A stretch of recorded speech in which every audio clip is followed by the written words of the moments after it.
Let me tell you why you're here. You're here because you know something. What you know you can't explain, but you feel it. You've felt it your whole entire life, that there's something wrong with virtual pinball. You don't know what it is, but it's there, like a splinter in your mind, driving you mad. It is this feeling that has brought you to me. Do you know what I'm talking about? Bad physics.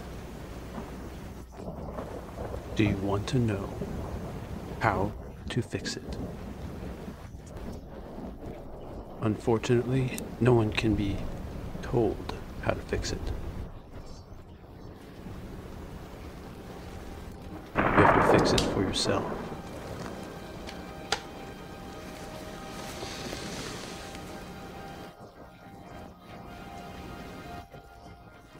This is your last chance. You take the blue pill. The story ends. You play in your cab and believe whatever it is you want to believe. You take the red pill. You stay in Wonderland. And I show you how to do this.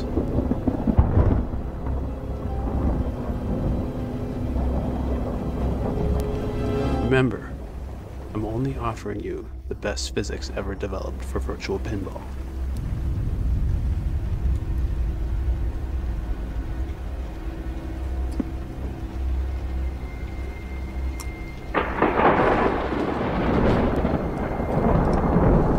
Follow me. Welcome to the VPW Physics Update tutorial. If you're here, I know you love visual pinball. It takes a lot of love to want to update a table and do it well. This video includes a lot of lessons that I've learned over the years. I'll be following this outline on the left, and there'll be a link to it in the description of the video. It looks pretty long, but don't worry, we're going to go through it step by step. As I'm recording this video today, I'm using VPX 10.8.0 Release Candidate 4. Don't forget, you can download it from GitHub at this link. Here it is. All right, let's jump into this. First up, let's download the VPW example table from VPU. Click that link and it brings you here. Download this guy. Then download Demolition Man. We're using Demo Man for this demo. This table by Nor and Kiwi and others is just an awesome table. It's really well built, very clean, perfect for this example. My next piece of advice is just play the table, see how it feels, see what you want to do with it. Are there any issues you can note right off the bat that you might want to fix? But we're going to get familiar with this table, so why don't you have a little bit of fun first. Let's check this table out. Our main goal is to make the most physically accurate pinball simulation we can. So in my view, that starts with table dimensions. If they're the wrong size, it just won't work like the real table. First, I'd recommend that you go in the Dimension Manager and check the table size. On the far right, you can see the width and height in inches and also in VP units. I happen to know that Demolition Man is 23 inches wide and 46 inches long. I have actual measurements from a real playfield, so that's the best way to get the information, is to get real measurements if you can. It's a little bit wide. If I were to be doing this from scratch, I'd fix that, but this is pretty good for what we're doing today. Quick note, VP units are kind of weird. To convert from inches to VP units, I just think of the standard size of a pinball, which is 1 1/16 of an inch in diameter, or 1.0625. The pinball is 50 VP units in diameter, so you can use that to convert, or you can just look at the Dimension Manager. Flipper lengths are also really important. If you open up the example table, I'd recommend doing that in the same instance of VPX for now. So in the example table on the left, there's some standard flipper sizes. I actually bought some flippers and measured them and put these flipper sizes as an example in the table. So for a Williams 3-inch flipper, you can see the base radius, end radius, and length. These are the three important parameters to look at. a 3-inch flipper is actually a little bit longer than 3 inches if you include the rubber. So that's what this includes. A good rule of thumb is that a 3-inch flipper should be about 150 VP units long if you sum up the base radius, end radius, and length. There's going to be 2 main sections to this tutorial. First section is we'll be updating all the stuff in the table editor. All this stuff. And then at the end, we'll import some scripts and update those. Let's prepare the table. We've already got both tables open in the same instance of VPX so that we can copy and paste from the example table into the demo table. But let's make sure the very first thing we do is save Demolition Man under a new name.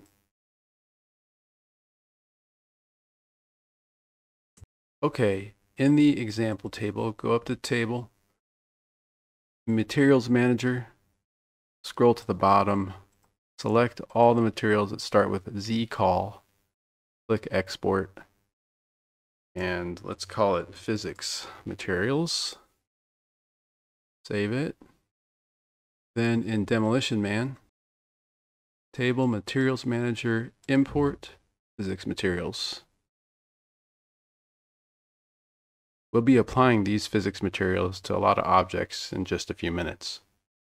Okay, let's make some collections. Open the Collection Manager, click New, call one D Posts. And don't forget to click the fire events for this collection. Same thing with D Sleeves.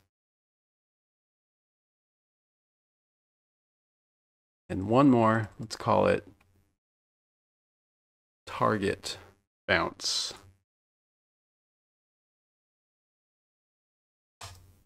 In order to wrap our heads around what the heck's going on here, I feel the best way to do that is to use layers to help organize table objects, and then we can look at them layer by layer.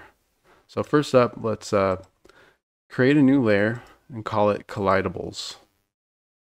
We're going to move every single collidable object into this layer, and then we're going to separate them by category.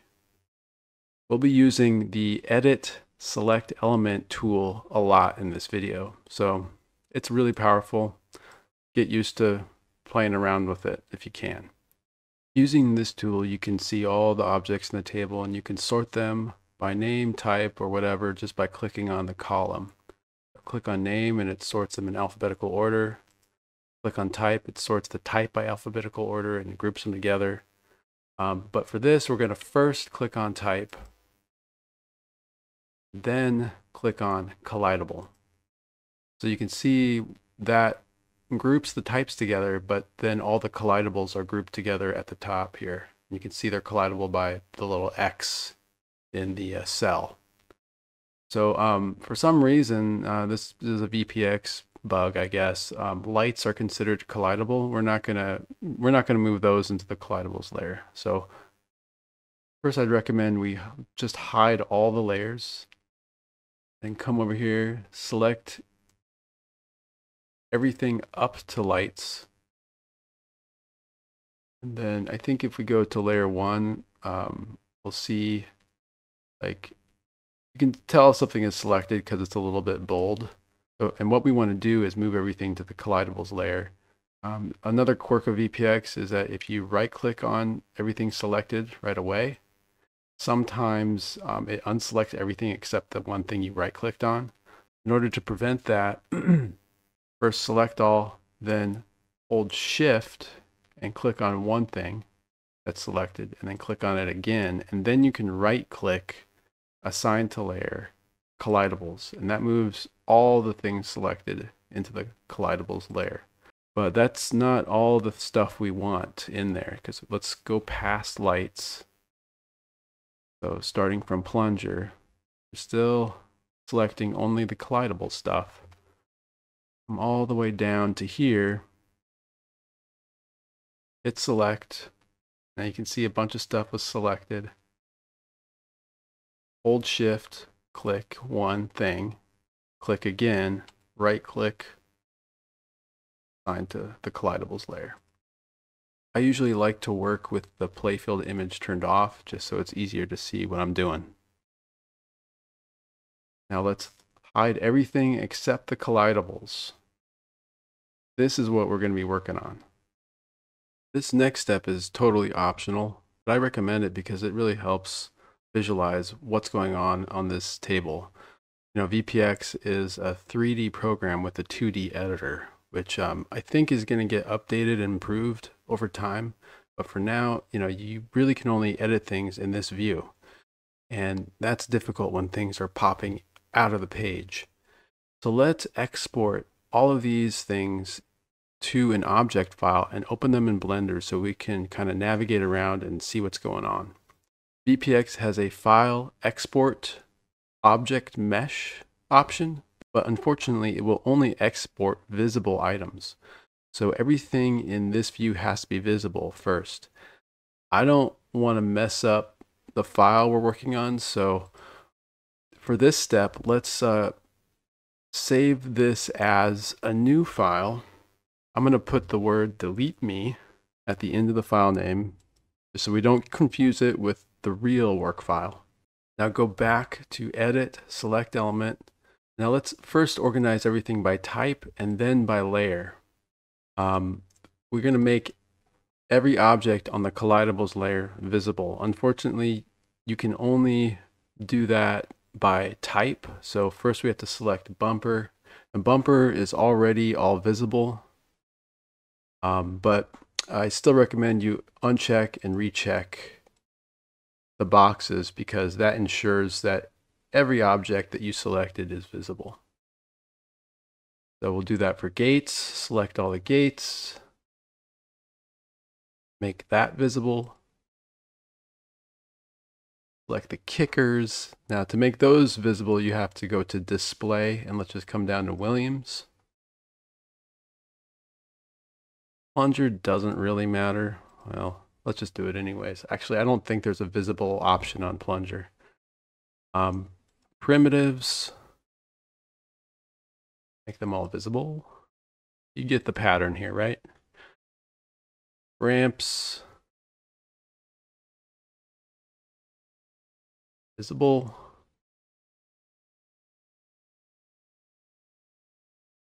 Rubbers, visible. Spinners, visible.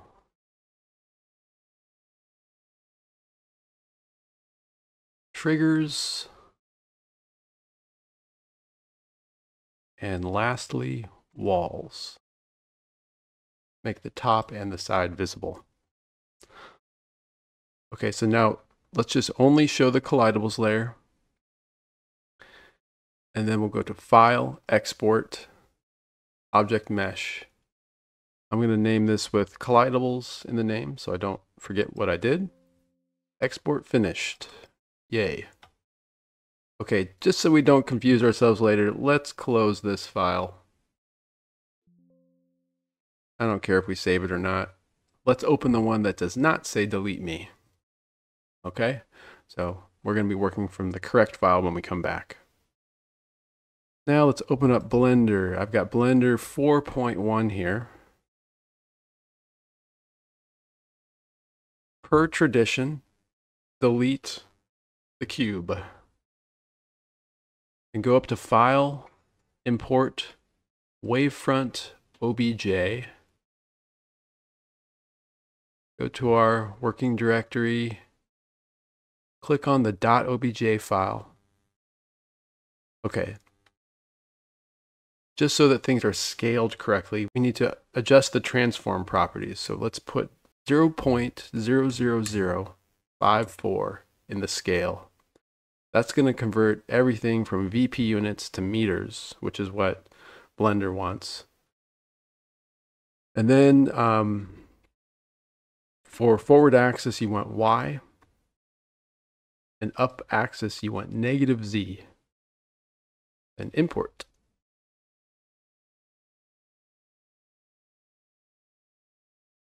Beautiful. So then if I click the N key here, we can select an object and see its dimensions. You can also see its position. Just a real quick tutorial on how to navigate through Blender. The center mouse wheel will zoom. If you hold it down, you can rotate the view. If you hold shift and then the center mouse wheel, you pan. You can select an object in the view, and if you hit the period key on the numpad, it'll zoom into that object and then you can rotate around it. On the far right is the object tree, so you can select something in the object tree, then mouse over to the viewport, hit the period, and it'll zoom into it. Also, if you click on an object, its name shows up kind of small up here in the upper left.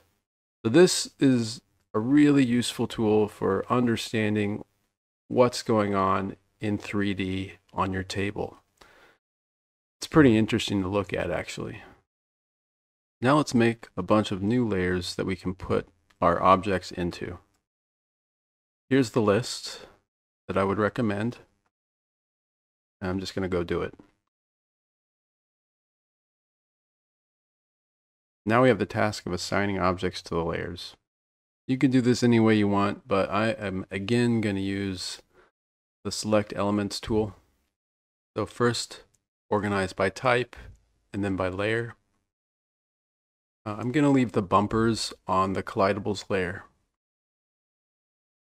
I'll select all the gates. Hold shift, click one, click it again, right click, assign to layer, collidable gates. I'll put all the kickers into I'm just going to leave those on the collidables layer actually. Plunger I'll leave on the collidables layer. These primitives, I'm not sure what they are yet, so I'm going to leave those. Let's put all of the ramps on the ramps layer. I know that in some cases ramps are used as walls, so we'll have to be aware of that, but let's select them all for now. Collidable ramps. Rubbers. Spinners I will leave on the collidables layer. Triggers. Put those on the triggers layer. Now for the walls, you can't just select all of them and put on a layer because some of them are plastic, some of them are metal. Let's go into Blender and see what's what. So I think that there's not many plastics in this table. These are definitely plastic. So that might be it for plastics. Let's just select those. Shift and click to select both of them. Assign to layer, collidable plastics. This is obviously part of a ramp, so I'm going to assign that to ramps. These things with the dark black line are slingshots. They're slingshot walls. I'm going to select all those and I'll put those in the rubbers layer. These down here are part of the ramps. The walls on the left and right and near the plunger lane are usually wood, so I'm going to put those in collidable wood. You kind of see what we're doing here. We're just, you know what an object is, you know, categorize it. If not, go into Blender and figure it out.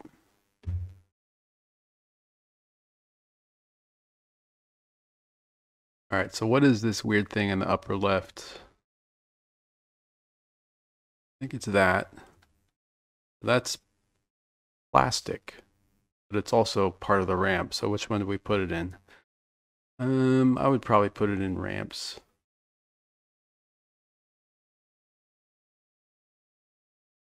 Same with these little things here. That's part of the ramp. It's like that. Yeah.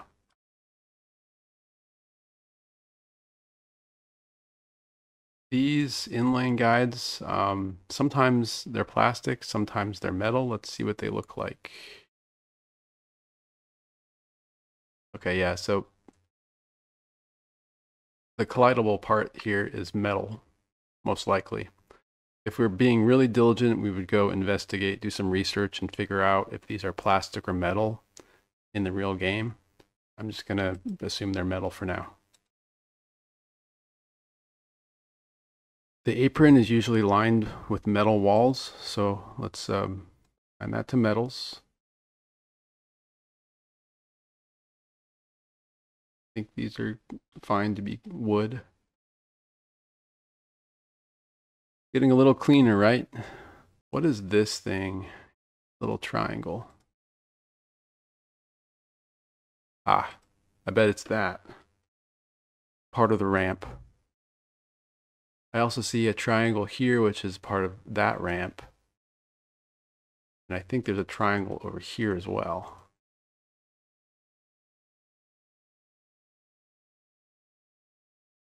So this triangle, and this triangle. Now what are these walls here?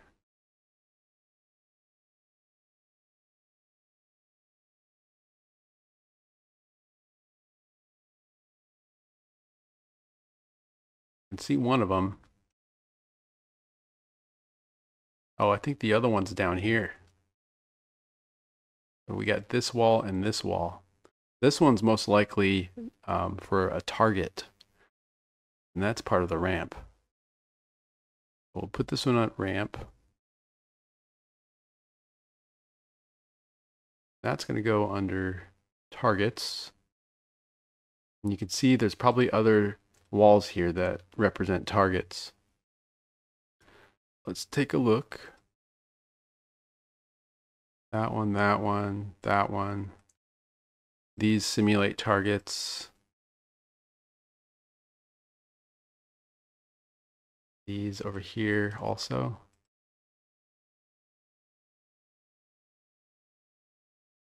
Okay.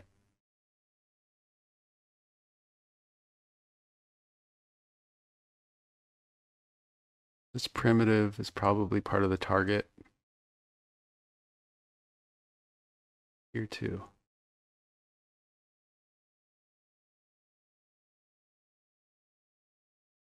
This part takes a little while, but it's worth the effort. Trust me. What are these little? Oh, they're all grouped together. These things are probably sleeves. Yeah, you can see them here. These are sleeves. If you really wanted to check in the game, here's a little tip. If you run the game,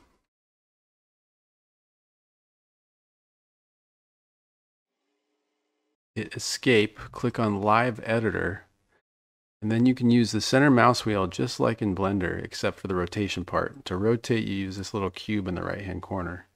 But the rest of it navigates just like Blender. You know, shift, center mouse to pan and zoom with the center mouse wheel. And you can see these objects are definitely sleeves. So we're going to treat them like that. And sleeves get assigned to the rubbers layer. Those things were grouped together because they're in a collection with the grouped option clicked. There's just a few more things here. I think these are metal posts that are used in like a captive ball lane. I'm going to assign those to metals. What the heck is that?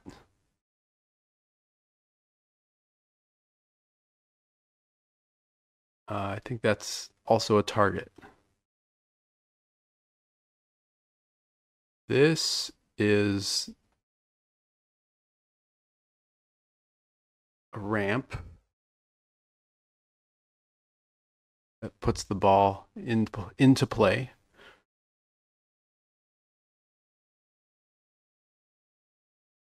I believe this structure here is like the tower.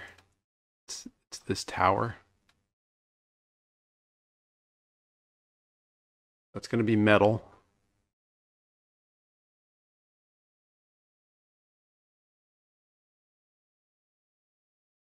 These little things, I don't think they really should be collidable because they're never going to get hit by the ball. Those are the switches. They kind of simulate a leaf switch. So the ball's never going to hit them. I'm just going to leave those on the collidables layer. What is this? That's called wall 29. So let's go. We can search for wall 29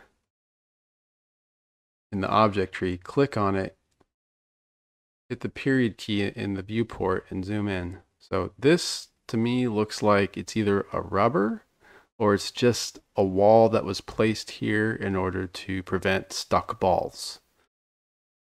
Run. Again, go to live editor. We zoom in to that area. Yeah, I think it's just to prevent stuck balls. Doesn't really matter. I think I'll put it under the plastics layer.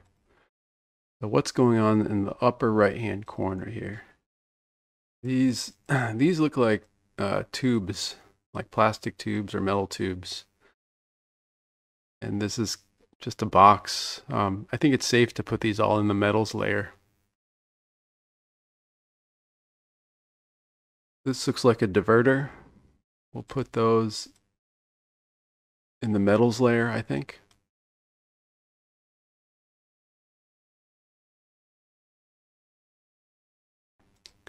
And this here, okay, this rectangle is just a wall that kind of prevents the ball from flying up off this ramp. So this is a ramp. This is a metal wall or just any kind of wall. These are probably metal as well. So we'll put this under metals.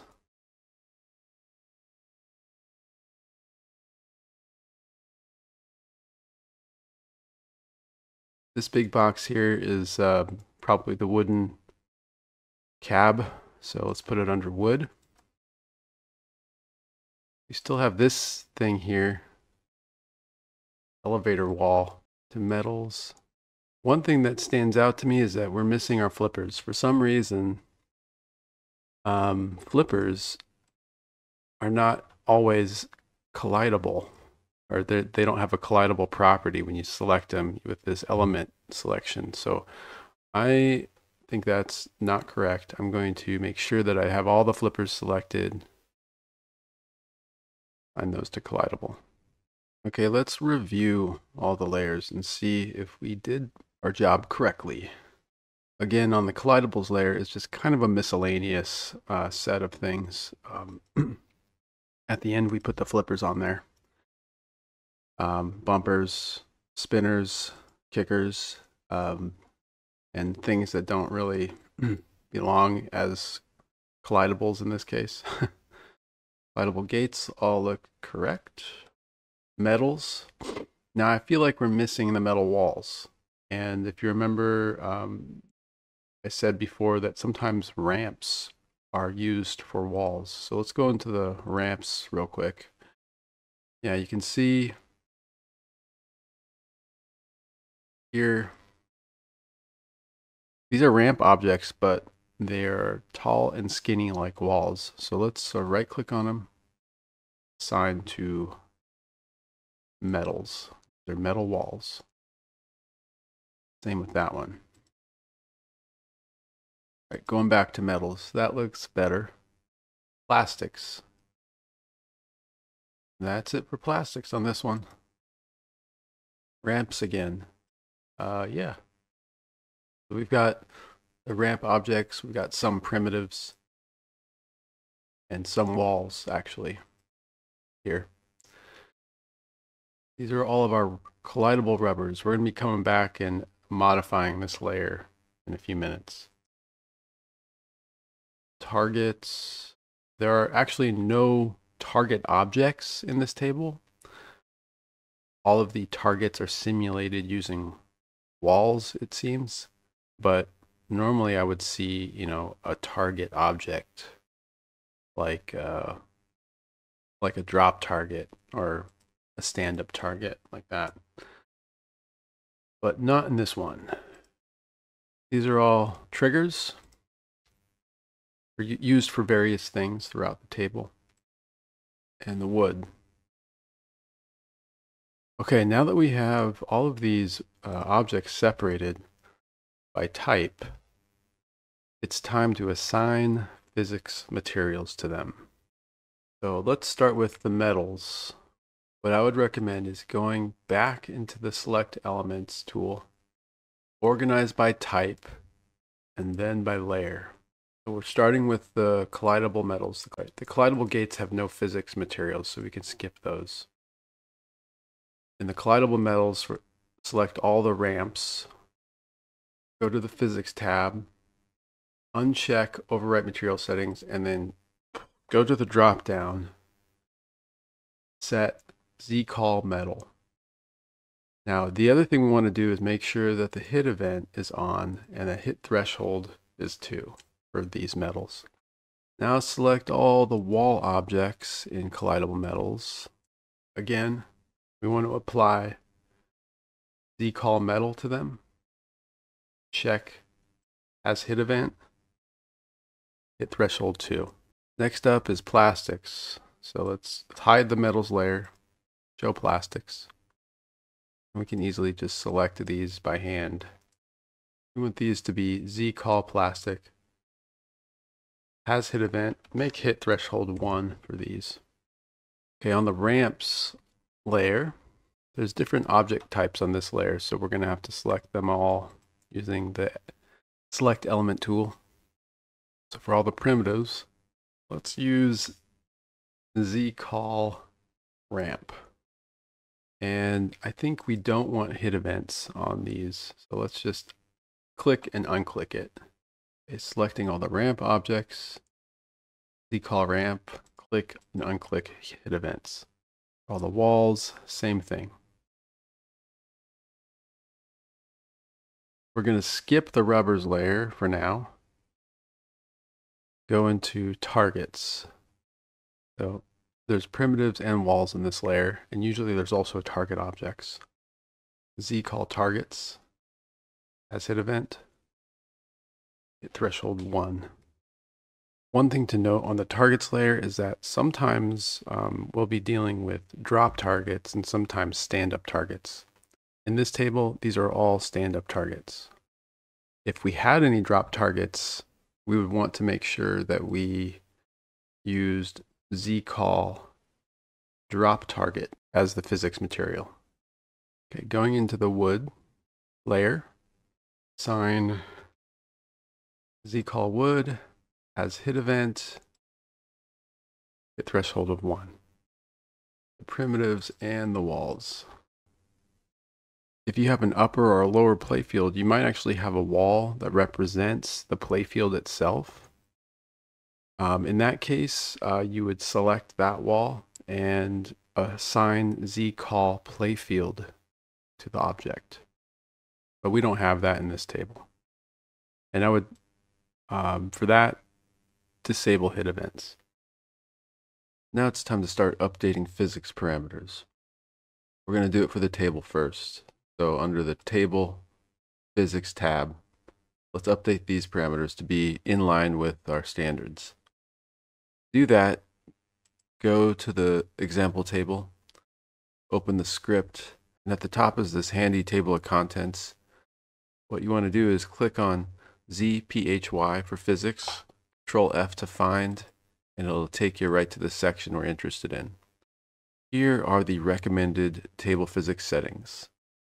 So going back to Demolition Man, we want the gravity constant at 0.97, playfield friction, that's down here, at a range between 0.15 and 0.25, so let's pick 0.20 for now. Elasticity of 0.25. Elasticity fall off and scatter at 0. And the default scatter at 2. While we're here, let's update the bumper parameters. So going to collidables, let's click on both bumpers, select and click both. The force between 12 and 15, I'm 12, it's already 12, that's probably fine. Hit threshold, let's make it 1.6. The lower it is, the more likely the bumpers are going to trigger. We definitely need some scatter on bumpers. Let's put 2 there. And that's it for bumpers. Slingshots, we're going to come back to in a few minutes. One thing I forgot to mention about the table parameters. Make sure overwrite physics by global set is disabled. Okay, moving on to flipper updates. Let's go back to our table of contents in the example table. Search for the ZNFF tag. Here we are at the flipper corrections. We're interested in this block at the moment. This is a table of flipper physics settings, and depending on what era pinball we're working on, we're going to use a different set of parameters. For Demolition Man, it's going to be mid-90s and later. But below that are all the physics parameters that we want to input into our flippers. Coming back to Demolition Man, let's select all the flippers at the same time. And under the Physics tab,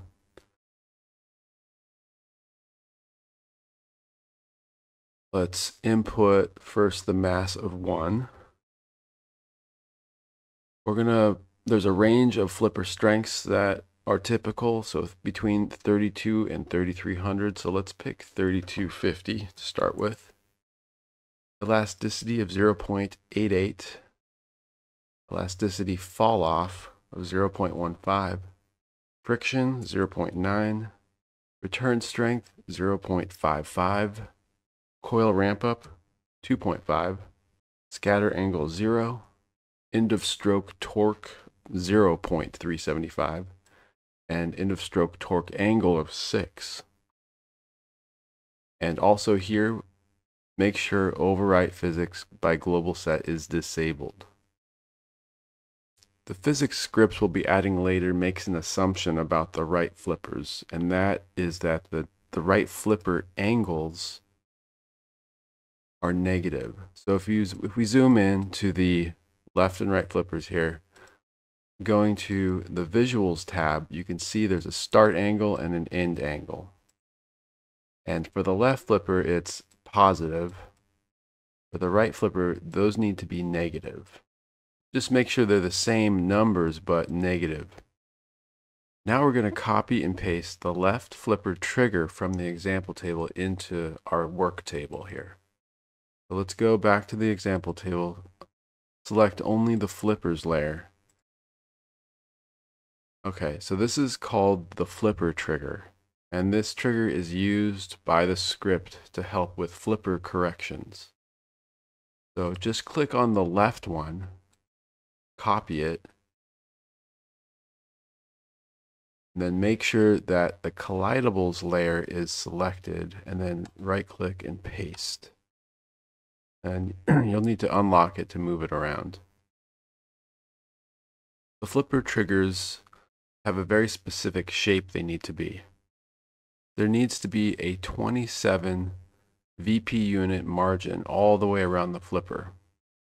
So this distance from the edge of the trigger to the flipper itself needs to be 27 VP units.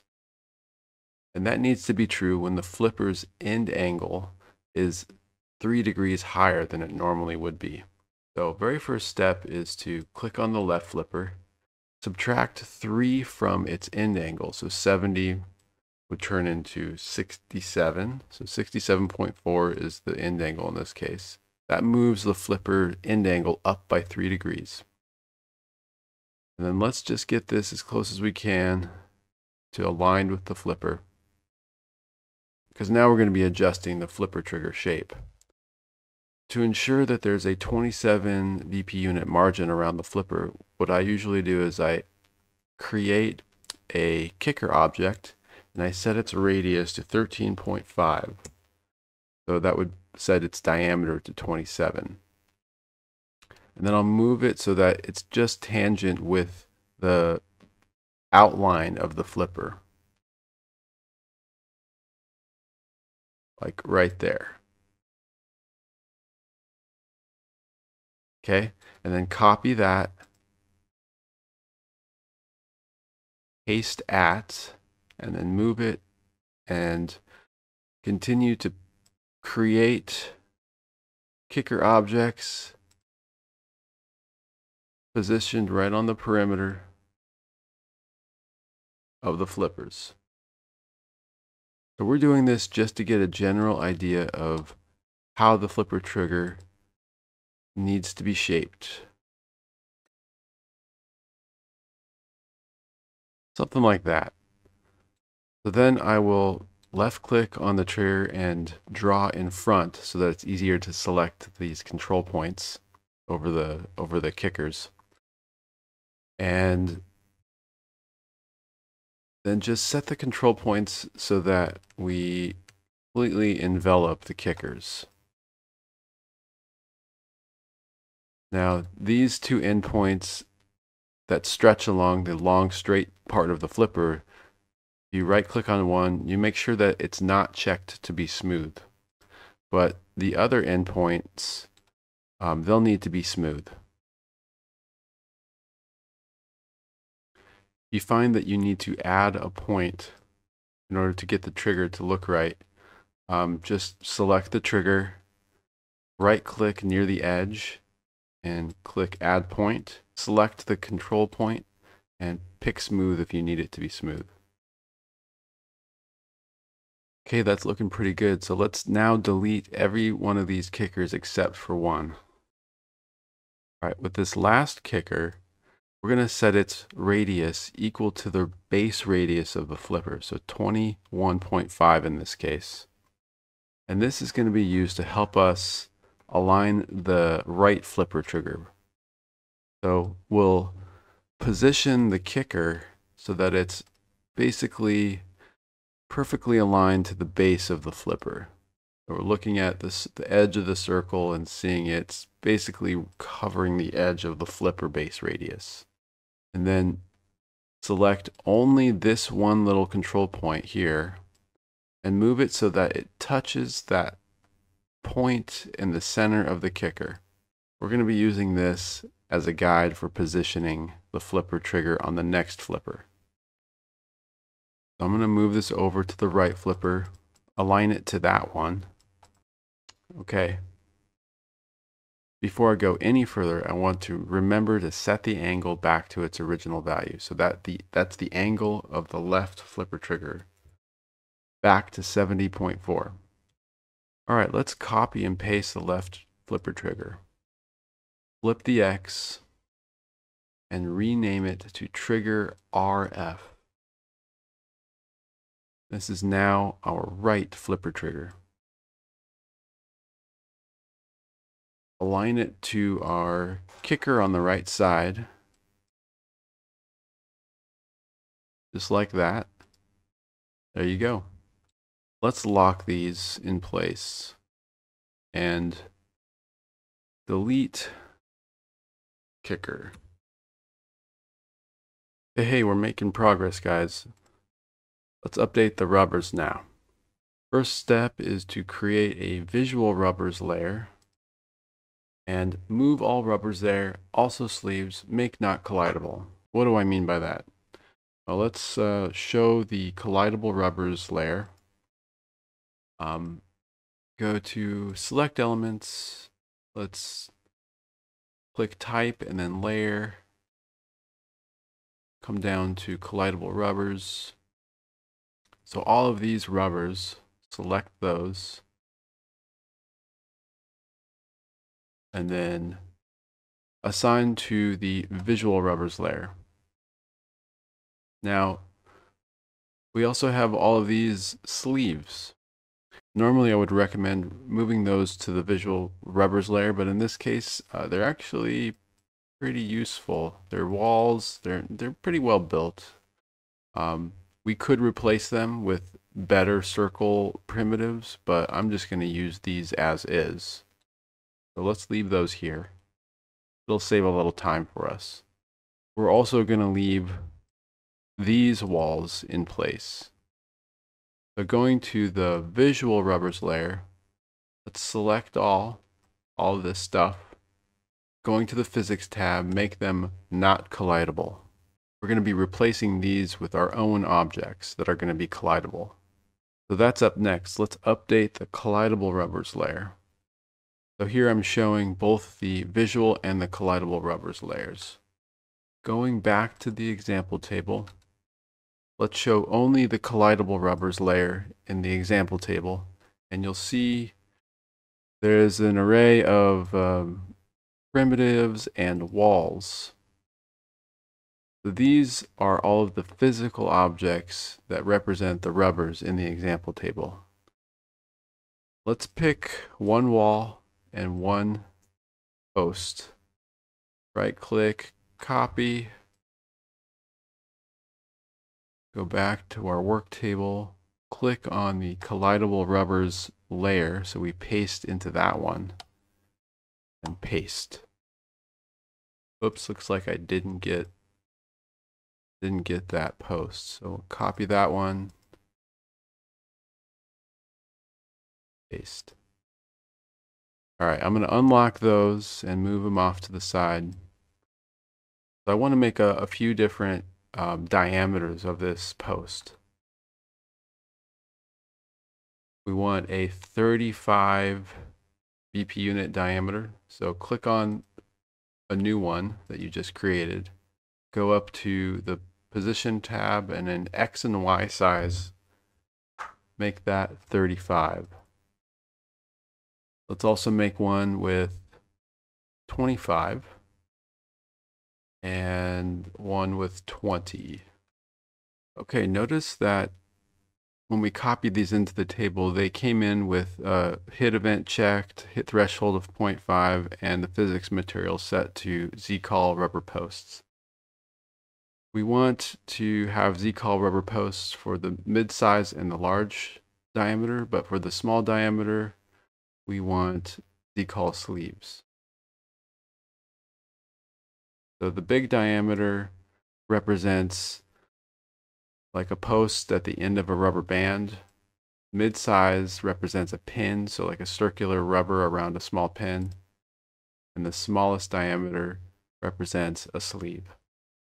We're going to be copying and pasting these all around the table now. Let's copy the large diameter one. Like let's start up here in the upper right.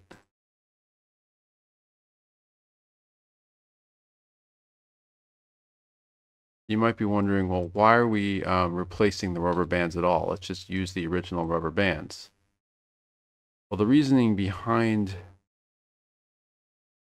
replacing the rubber bands is that we want to apply different physics parameters at different locations on the rubber band. Now, where the rubber band wraps around a post, it's going to be a stiffer interaction.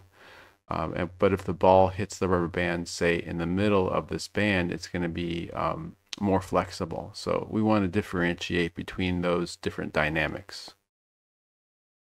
See, here I might want to shrink the diameter of the post a bit. Let's try 33. These are going to be replaced with probably our mid-sized object. So I'll come back to that in a minute.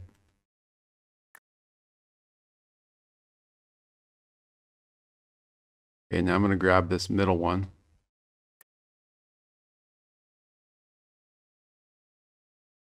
So like I mentioned earlier, we're going to just keep these sleeve objects instead of replacing them. You know, we could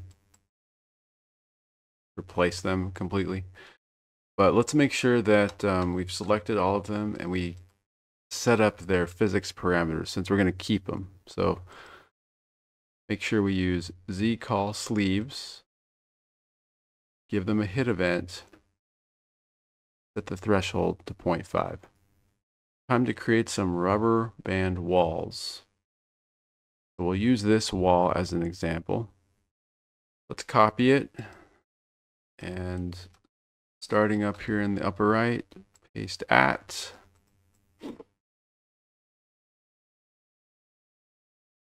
And move the control points so that the wall is tangent with the posts. You know, we don't want to have the wall like out here or in here. We want it to represent a smooth transition around the bend of the rubber band post. That looks pretty good. So we've got a slingshot wall in this location here. We're going to keep that and use that. And so let's not cover it up with this other wall. I'm just going to stretch this all the way across like that. We'll adjust the slingshot in a few minutes. So add a point if you need it. In this table, there are several slingshot walls. Here's another one. But actually in this case, this is not a slingshot. This wall is used as a wall that has a switch in it, and not necessarily a wall that has a slingshot arm. But we're going to use that again as is, so let's not cover it up.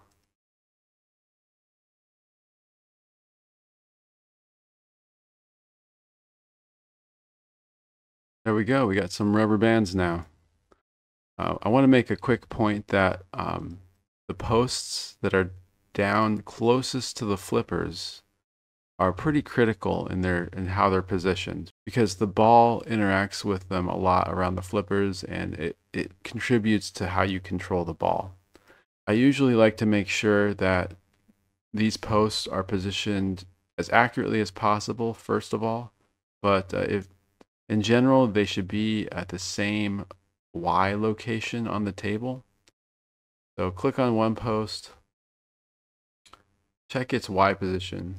This one's 1677.027. I'm going to copy that, paste it over here. So yeah, it was actually positioned pretty well to begin with. But just be aware of that. These posts are pretty important. Now it's time to assign the posts and sleeves to the correct collections. So let's first do the posts. I'm just going to manually go around and click them all. Actually, I'm going to hide the visual rubbers layer so I don't accidentally click one of those. So let's right click, add to the collection called D posts. And while we're at it, let's lock all these down. Now these sleeves, they're already in a collection that's grouped together, so that's why it's easy to select them all. But let's add them to another collection. So click on them, right click, assign to collection, D sleeves. So now they're in there. All right, I'm going to delete the ones that we were using on the left there. We don't need those anymore. And while we're on this collidable rubbers layer, let's just create a new timer. So we need to make a timer. It actually should be called our dampen. Timer, name it our dampen. Sometimes it's named core timer, sometimes it's named our dampen. Just make sure you're consistent. It needs to be enabled, and then give it an interval of 10. I'm also going to lock down these rubbers. I like to lock things as I make them when I know I'm done moving them around. Next up is the slings. Let's select all the sling wall objects. We're going to update their material to Z-call slings. Make sure they have a hit event. I'd be surprised if they don't already. Let's update the physics parameters for the slings now. So going back to the example table, the script, let's search for ZPHY again. So here are the slingshot physics parameters. So let's first just select the bottom slingshots and then this one right here in the upper right, because really those are the only true slingshots. The other two are not slingshots. These are just rubber bands with switches behind them, and they're using the slingshot wall to activate the switch in this table. So let's be sure not to like treat those as a real slingshot. So just these three. Go up to the physics tab, hit the hit threshold of 2,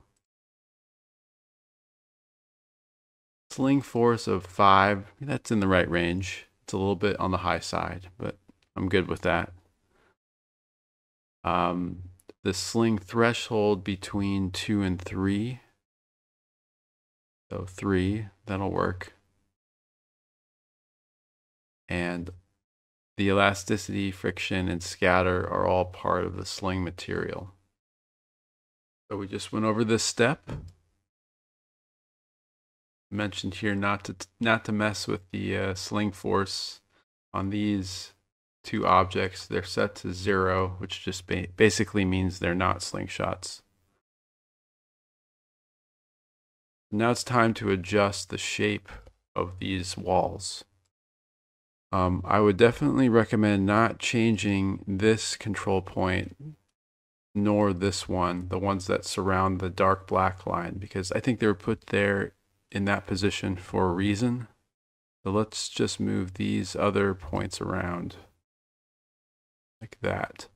So where the black line is on the slingshot, that's the active sling area. So if the ball touches that part of the wall, the sling will activate and it will, push the ball back off with some force.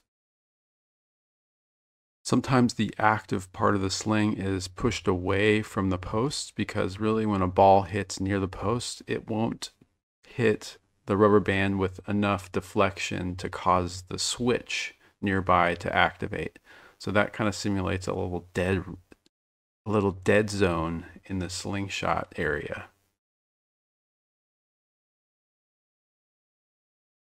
Okay, sling shapes are done. Let's lock them down. Almost done with the slings. Last step is to copy in the sling endpoints from the example table.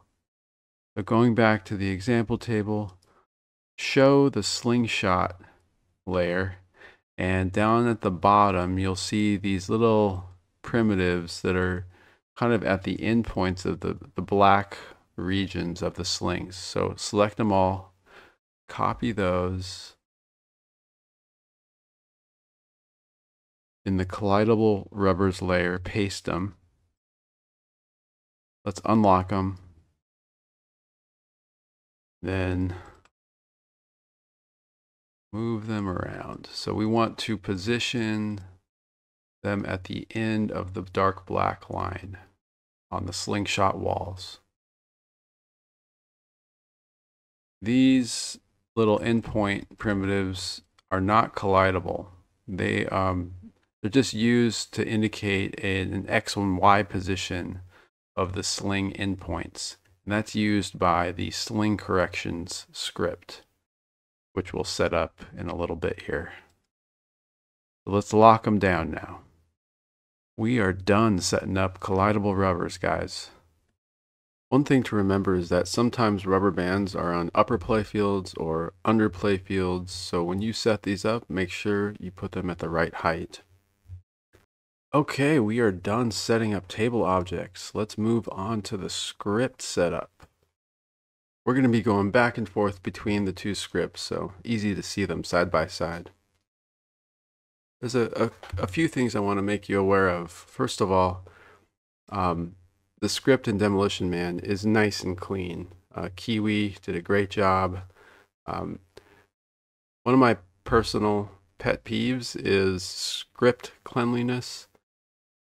If you come across a script that has no indentation formatting, for example, it's really freaking hard to read. So please, please indent your script correctly. Also, sloppy script sometimes includes duplication of subroutines.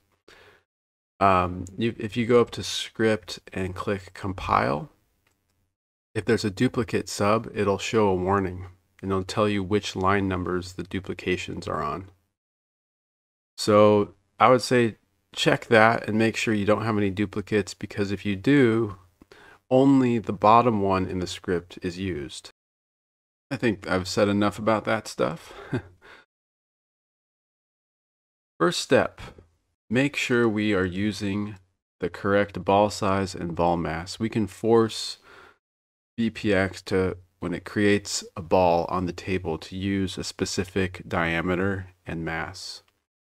So we can come down in the example table and just copy the ball size and mass lines. Let's just paste them near the top of the work table. You got to make sure it's under this option explicit line. Let's just put them here.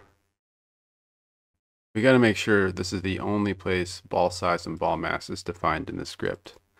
If you just do a search on them, they might get used somewhere else in the script, but not defined anywhere else. But be careful, because B size and B mass are the same as ball size and ball mass. So if those are also defined in the script somewhere, make sure those are commented out. So in this case, lines 88 and 89 need to be commented out, B size and B mass. Okay, so let's set up use solenoids equal to 2. Right now it's use solenoids equal to 1 in the script. So 2 means we're going to be using the built-in fast flips functionality. This table was created kind of right around when fast flips were being developed by Enfazi. So it actually includes fast flips, but it's an older version of fast flips. So we need to go through and comment out that old version. So see here, there's this dim fast flips. So I would say search on fast flips. Let's first comment out this line. And then comment out all of this stuff. So you can select the block and can press Control W to comment out the block. Control W, comment out Sol callback 31.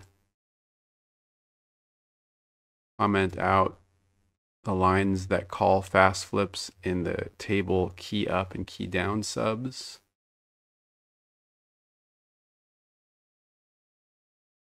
And this whole section where the fast flips class is created, you can comment that out.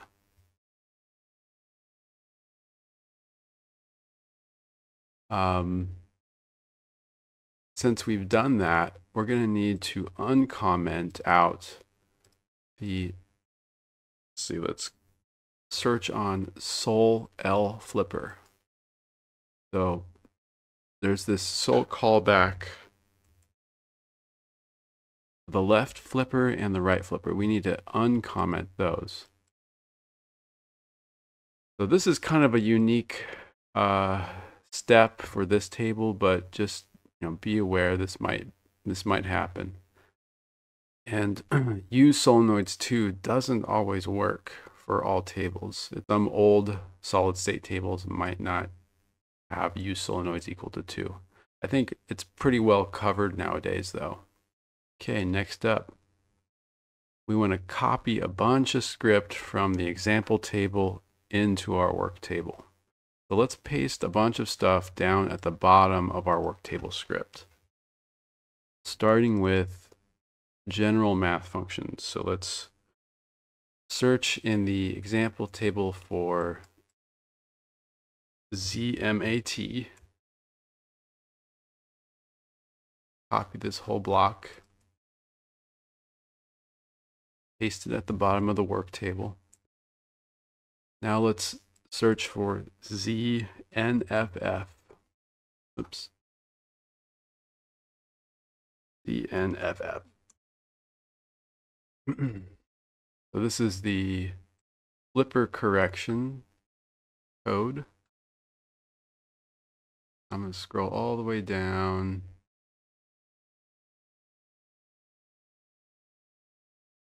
to end of flipper corrections. And it turns out that the next block is the ZDMP, or the rubber dampeners code. So I'm going to just continue to copy all that stuff. So hold down Shift and select that part. We're also going to want the next section, which is target bouncer code, ZBOU. And the next section, which is the slingshot corrections, ZSSC. So just one long copy, paste. So we have just copied all of this stuff all at once and pasted it over. Now we have to deal with this variable called gbot. Gbot is usually an array of ball objects. It's a global array. That's what the G is for. Sometimes in our tables, we create a bunch of balls, put them in an array, and never destroy them. But in this table, balls get destroyed. So we got to modify our example table script to handle that. So just go and at the top of the script, search for get balls. When balls get destroyed, you have to, every time you want to get the ball array, you have to do it inside the subroutine that you're using it. So in this case, rolling sound update, it gets balls and it uses that ball array. We can find next. So here, you can see we have the gbot variable. So we need to uncomment these two lines and make sure it's gbot, not bot. So same here, we got gbot being used. Make sure this is gbot. In the chord tracker, we don't want to change that one. Let's leave that one alone. And I think that's it. So we just got through that. Now let's head into the flipper correction code. We can actually search for ZNFF in our work table script now. At the top of the flipper correction code is this init polarity subroutine. So there's a bunch of subroutines that are commented out, and depending on the era of pinball table you're working on, you'll want to uncomment that correct init polarity subroutine. So you got late 70s, early 80s, and so on. And what we're going to be using the early 90s and after, which is already uncommented. Make sure you only have one of these subroutines uncommented, the one that you want to use. Now what the flipper corrections do is they adjust the velocity of the ball as you are flipping the ball off the flipper. So that's why we set up our flipper triggers in the table. If the ball is getting shot off the flipper, it passes over the edge of the trigger, and as it leaves, the velocity of the ball is slightly adjusted to correct for the trajectory that we want. So the corrections are based on a lot of data that NFOSI collected and processed and boiled down into this nice set of flipper corrections. So if we want to have corrections on another flipper, say like a third flipper like you might see in Harlem Globetrotters. Harlem Globetrotters has 3 flippers with flipper corrections. You'll need to have a third flipper trigger in that case. And we'll need to accommodate that in the script. So if an additional flipper requires correction, there's a few things you need to remember. One is that at the top here, you'll need to create a new object. Let's just call it, let's assume we have another flipper called left flipper 1. We'll create LF1 object.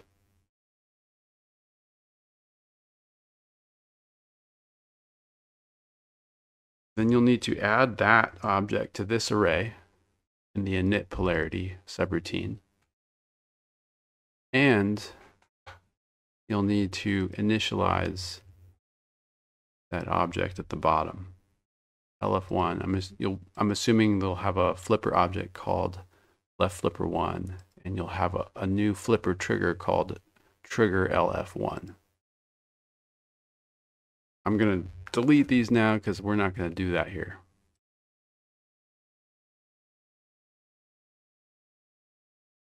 Next up is to update the flipper collide subs. So let's search for left flipper collide. Okay, here it is. Let's also search for that in the example table script.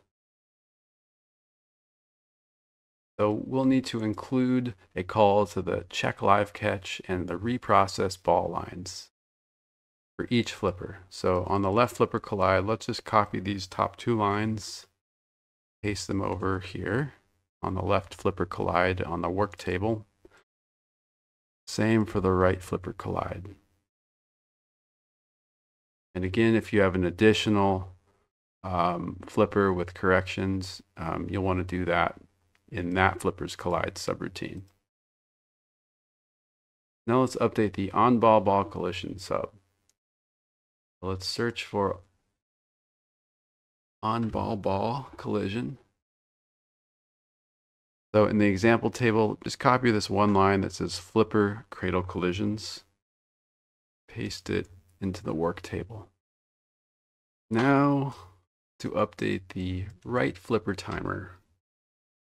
I want to include flipper tricks on the upper left flipper in our table. You know, we have that third flipper, which is at the top left,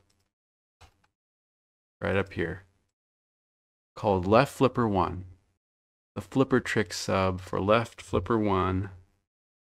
And we need to also have new variables for the left flipper 1. So let's call it LF press 1, LF count 1, LF end angle 1, and LF state 1. I'm going to copy all those, and we're going to need to create those.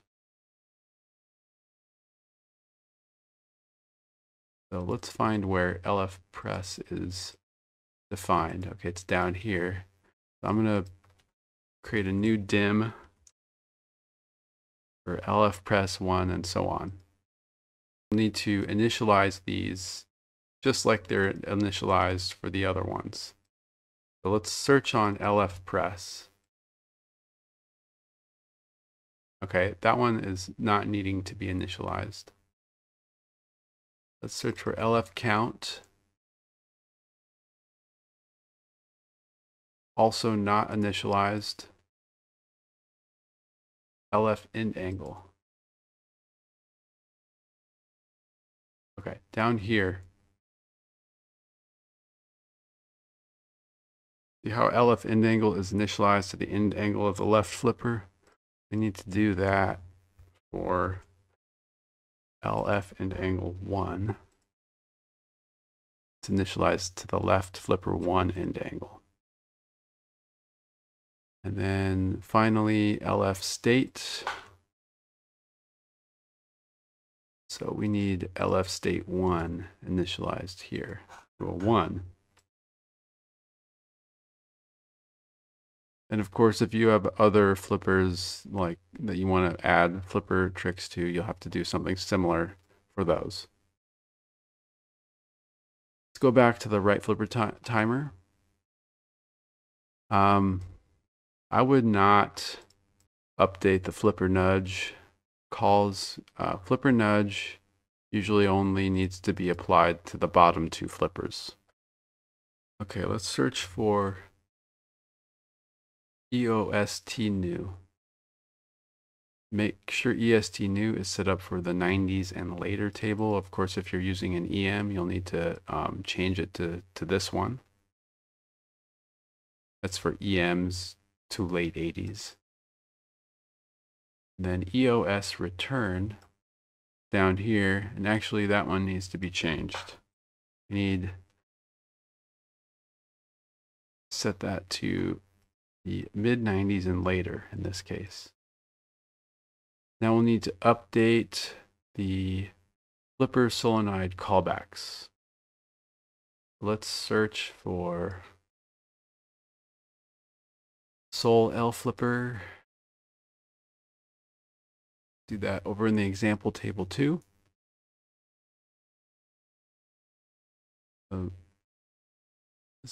These are the solenoid flipper callback subroutines. We need to add calls to the flipper activate and the flipper deactivate subs. So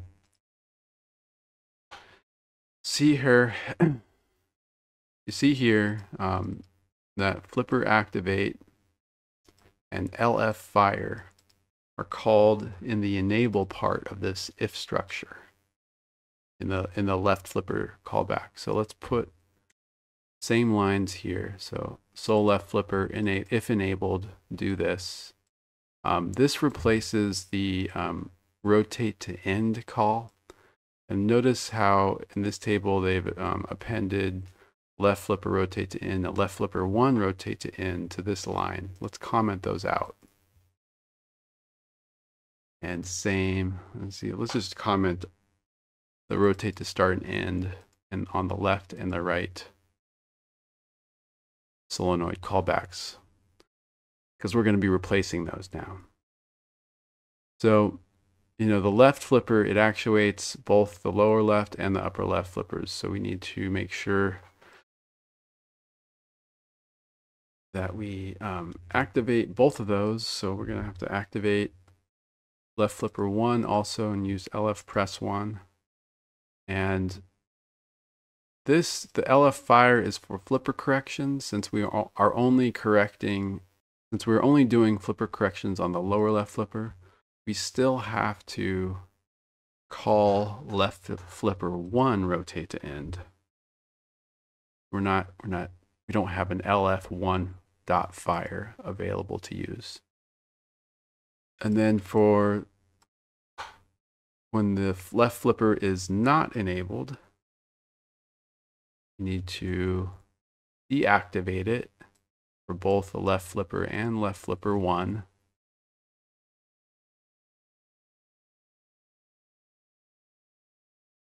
And we have to rotate to start like that. So for both left flipper and left flipper 1. Now for the right flipper. Paste in flipper activate and RF fire into the enabled section. And flipper deactivate into the not enabled section. And that's it. Now sometimes, you know, we're actuating 2 flippers with one solenoid callback here on the left flipper. Sometimes there's a third solenoid callback. You know, it might be called sol left upper flipper. And just be aware that if you want staged flippers to work, you'll probably have to set up your table so that each flipper has its own callback. But I'm not going to do that right now. We're done updating the solenoid flipper callbacks. We are really close, guys. Almost there. Next up is the rubber dampeners. So let's search for our dampen timer. And we just need to uncomment this. And that's it for the rubber dampeners. Next up is the target bouncer. So the target bouncer adds a little vertical velocity to the ball when it hits a target. We also have it set up to do that when it hits a post or a sleeve. But if you want it to be set up for targets, you'll need to add targets into this target bounce collection. So let's do that real quick. Let's go to collidable targets. I'm going to do that for just the front wall of these target objects.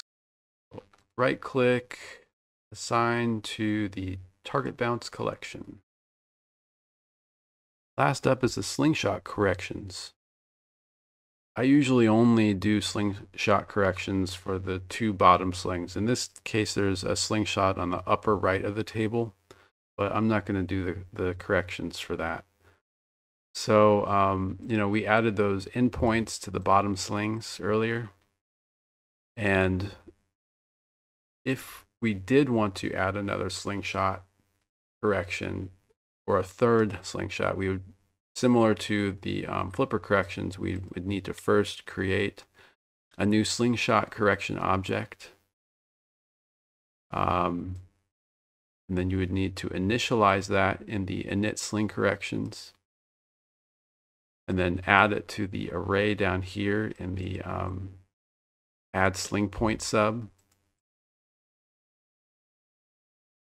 But like I said, I'm not going to do that.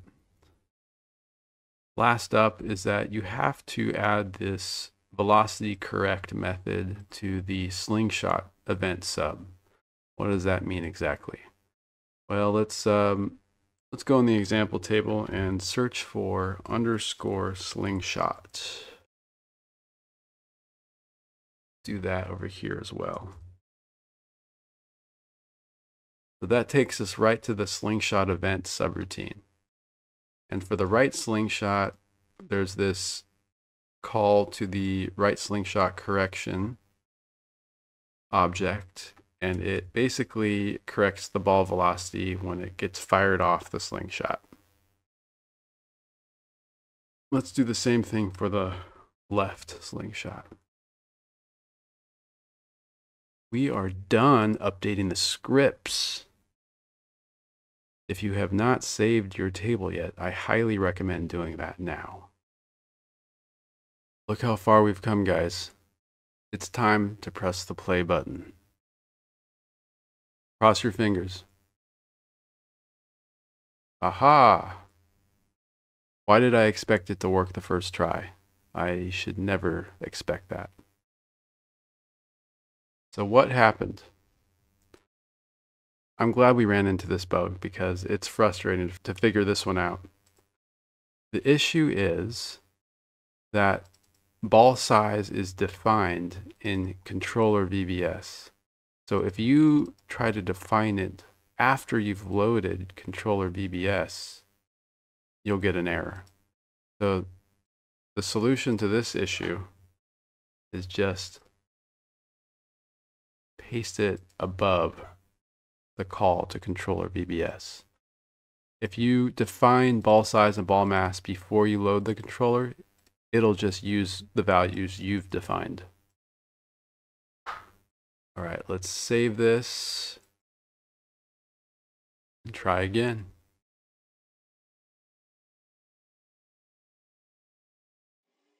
There we go. Now you get the joy to actually play what you've updated. So at this point, I would say it's best to test the shots out. Do they work? Can you get up the ramp? That was really close. It was really hard to get up that ramp just now. So I might want to boost the flipper strength a little bit. Or maybe it makes more sense to drop the playfield friction a little.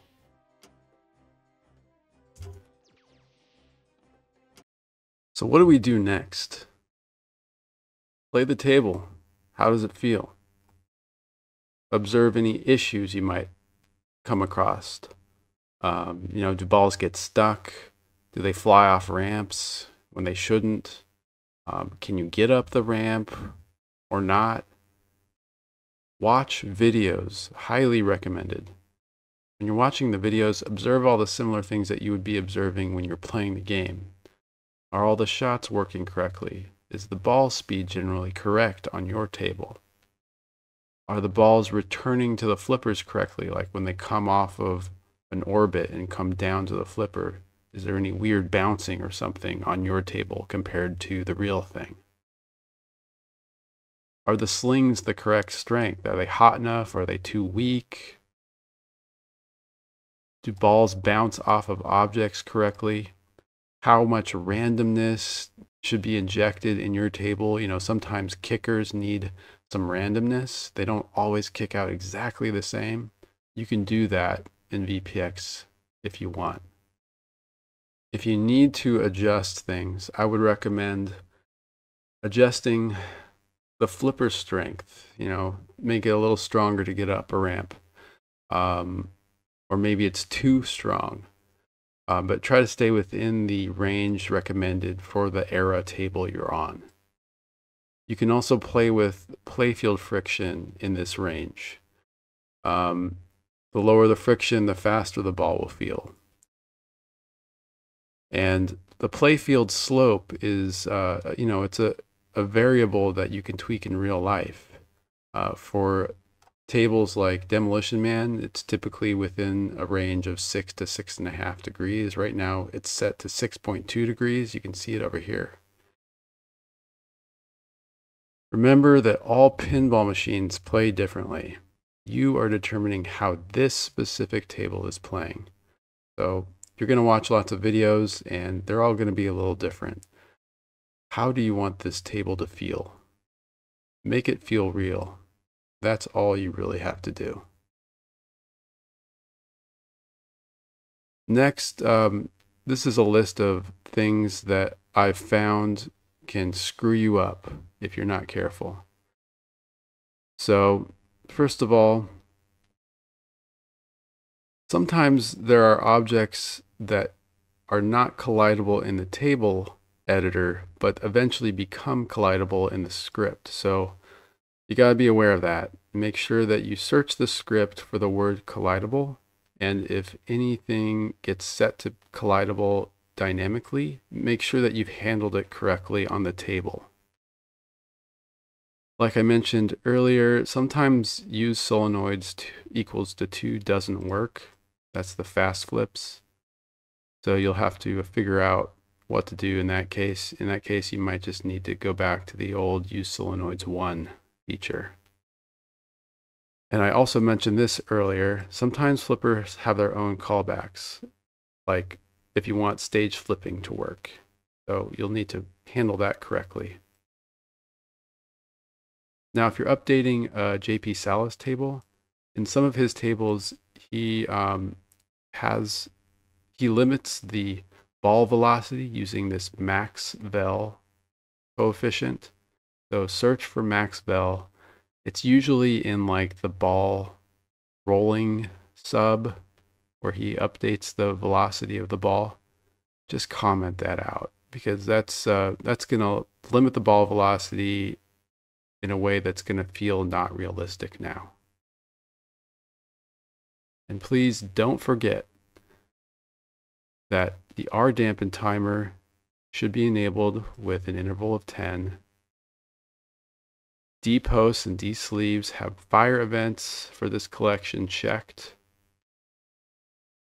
Flipper triggers are named correctly. You know, when you copy and paste the right flipper trigger, don't forget to rename it. The right flipper should have negative start and end angles.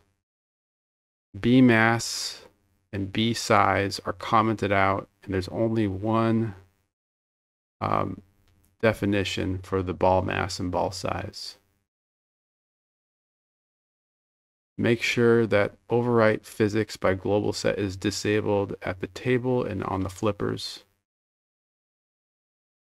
Make sure your upper and lower playfield posts are located at the correct height. Beware of duplicate subs. Indent your code correctly, please. And most importantly, don't forget to use your brain. there are things I have not covered in this video that you'll run across, and it'll trip you up potentially, but everything is solvable in VPX. You can do it. I've added a couple useful links down at the bottom here. So this first one is the general VPX documentation. The API reference is really useful, so click on here and check it out.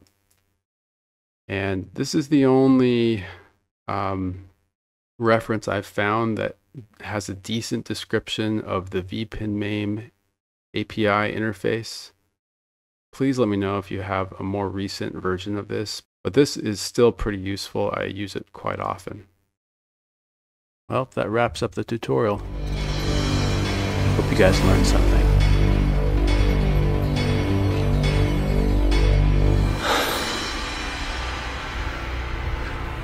I know Kung Fu. Show me.